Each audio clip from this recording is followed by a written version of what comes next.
Good morning, Indy fans. It's Friday, the 4th of June 2021, and it's time for Boris's Best of British Bulletin, episode 39, with me, DaviePHD.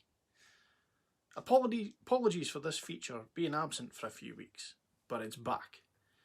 In Scots Unionist news, well, it's been a great week for DrossMP MSP. On Tuesday, he launched a scathing attack on Nicola Sturgeon for still holding some areas of Scotland in Level 2. Well, I said scathing attack. Now, if a scathing attack were the type of thing a vicious dog would make, it was more like a nasty sook by a goldfish or something. But that didn't stop him and his chums tweeting, retweeting and Facebooking their indignation. So you can imagine their horror when the very next day DrossMP MSP was told he'd been in close contact with someone who had tested positive for COVID and would need to self-isolate. You can also imagine their further horror when they realised that the positive case was none other than David DuNoGood MP. David DuNoGood, as he is known locally, is my MP, and he hosted a visit to my home town of Peterhead by DrossMP MSP on Monday. The very next day, DrossMP MSP launched his scathing nasty sook, saying that COVID measures were being relaxed too slowly, and the day after that, DrossMP MSP and David DuNoGood were rather ironically in self-isolation. Reports that the positive COVID test and forcing both himself and DrossMP MSP into isolation are the only positive things David DuNoGood has ever done since his election in 2017 continue to surface. But Nicola Sturgeon's draconian lockdown measures did not stop DrossMP MSP logging in on Zoom yesterday for some socially distant FMQs, ready to launch yet another of his scathing nasty sooks. Unfortunately for school leavers, it looks like another year with no actual exams across the UK. Now, ScotGov didn't get everything 100% right last year with this, and there was some fixing up afterwards to do with an appeals process. So the news that the country would have to repeat the same exercise this year drew this response from DrossMP MSP, live from the local travel lodge. Winnie is out, Somerville is in, but it's the same old shambles. This SNP government needs to learn from its mistakes, but it's determined instead just repeat them. The Scottish Children and Young People's Commissioner has said on the threat of downgrading that it is, and I quote, an unnecessary and disempowering barrier to young people. That's a concern that will be echoed in homes and classrooms right across Scotland.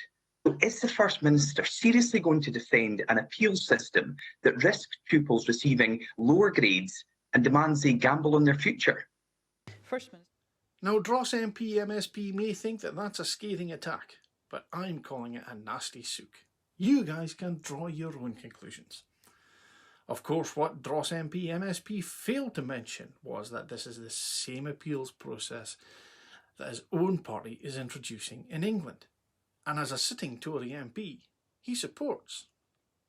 Thus, DrossMP MSP, quite uniquely by way of his 2 seats, is allowed to support a policy in England and then attack the SNP for introducing the exact same policy in Scotland. Of course, this is not at all hypocritical. It's all getting a bit déjà vu, isn't it? Didn't he vote against school dinners in England last year, then demand them in Scotland when the SNP already delivered them? Baroness Ruth Davidson has made a reappearance in our bulletin. She's launched an all-out assault on Dominic Cummings. She calls him a political fire starter that no leader should invite into the halls of power. The former, and some suspect still really the current, Scottish Tory branch office supervisor said she thought Boris Johnson was crazy to defend Cummings after he drove to Barnard Castle to test his eyesight mid-lockdown. She says the Prime Minister's former special advisor had doused gasoline and set on fire the UK's public health message at a crucial time. Now, I have to say, none of this is wrong. But Baroness Ruth Davidson didn't say this in Parliament the day after Dom's sojourn to Barnard Castle, or even on her Twitter feed in the immediate aftermath. In fact, last year when this story broke, there was 18 days of radio silence from Baroness Ruth Davidson on this very issue. And Baroness Ruth Davidson can't pretend she was busy with normal NSP stuff like constituency surgeries, because she hasn't had one in 5 years. So, I hear you ask, when did Baroness Ruth Davidson finally bother her arse to say what needed to be said? And why?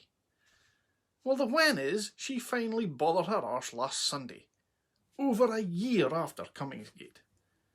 And the why is that she said it in a newspaper column that she gets paid to write.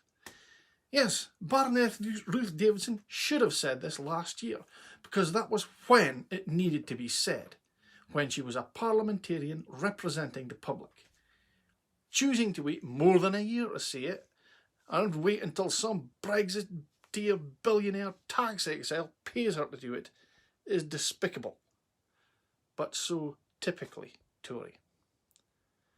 Tell you what, Baroness Davidson, you are going to fit right in at Westminster. And finally, in UK Unionist news, Tim Martin of Wetherspoons has been in the news again after promoting Brexit, printing a magazine in his pubs to do so, and saying he would even drop the price of beer if we left and no deal. Tim is now struggling to find bar staff.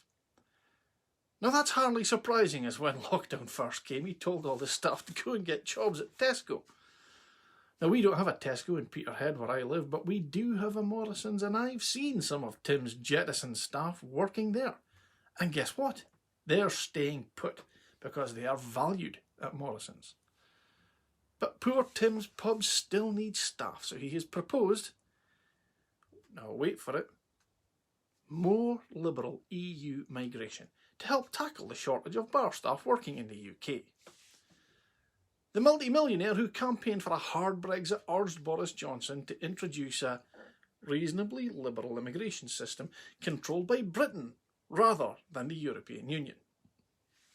Of course, Tim still fails to grasp that it was the UK government who controlled, or rather didn't control, EU internal migration in the early 2000s. Is Tim just willfully obtuse, or perhaps cognitively dissonant? Or maybe he's just an idiot. But you know what? I'm a helpful guy. I am going to help Tim Martin with his bar staff shortage problems by continuing not to drink in his bloody pubs. And I urge you all to join me in helping him. Stay classy, Scotland. DaviePHD.